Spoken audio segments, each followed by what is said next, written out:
Shalom Bapak Ibu Saudara yang terkasih dalam Tuhan, kembali lagi dalam renungan harian kita. Sebelum itu mari kita berdoa. Bapa kami yang di surga, kami bersyukur ya Tuhan. Sebentar lagi kami mau mendengarkan firman-Mu, berkatilah hati dan pikiran kami, agar kami mengerti dan memahami firman-Mu. Kami siap mendengarkan firman-Mu di dalam nama Tuhan Yesus. Amin. Firman Tuhan diambil di dalam Mazmur nomor 59 ayat 17 begini firman Tuhan. Tetapi aku mau menyanyikan kekuatan-Mu. Pada waktu pagi aku mau bersorak-sorai karena kasih setiamu. Sebab engkau telah menjadi kota bentengku, tempat pelarianku pada waktu kesesakanku. Bapak, Ibu, dan Saudara, setiap orang pasti pernah mengalami yang namanya kesedihan. Ada kesedihan karena kehilangan, kegagalan, penolakan, bahkan keluarga, pelayanan, atau tekanan hidup yang datang bertubi-tubi. Kesedihan itu sering membuat hati menjadi lemah, pikiran kita gelap, dan langkah terasa berat.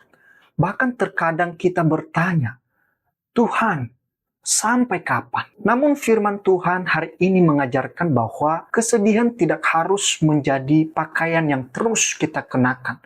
Ada waktu di mana kita harus menanggalkan kesedihan dan mengenakan pujian kepada Tuhan.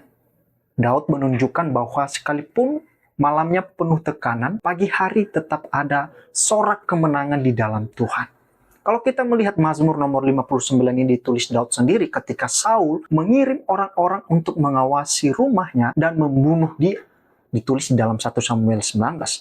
Ini adalah masa yang sangat menegakkan dan menyedihkan bagi Daud. Orang yang dulu ia layani justru ingin mencelakakannya. Secara manusia, Daud punya alasan untuk larut dalam kesedihan, ketakutan, bahkan kekecewaan.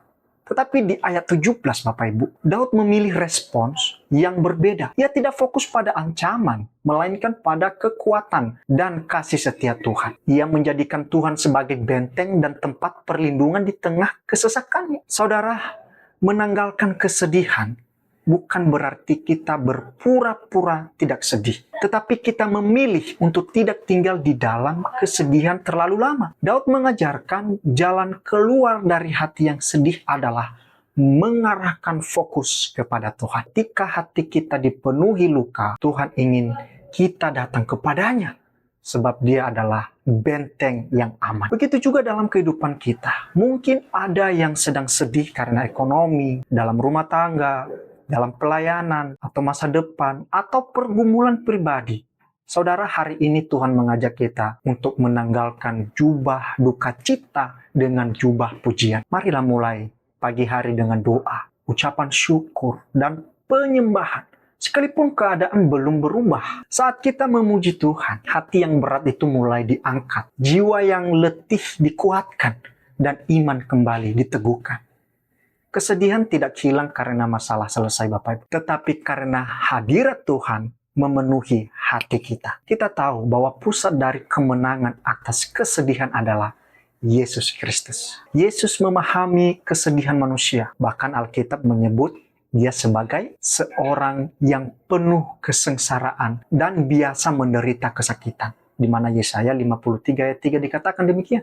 Kita tahu pun di Taman Getsemani, Yesus juga mengalami duka cita yang sangat berat. Namun melalui kematian dan kebangkitannya, Yesus mengubah duka cita itu menjadi pengharapan. Di dalam Kristus Bapak Ibu, kesedihan tidak pernah sia-sia.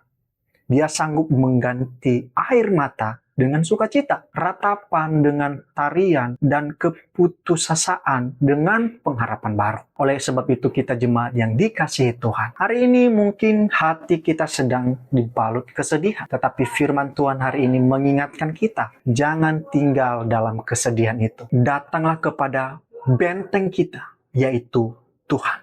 Belajarlah seperti Daud, memilih memuji Tuhan di pagi hari.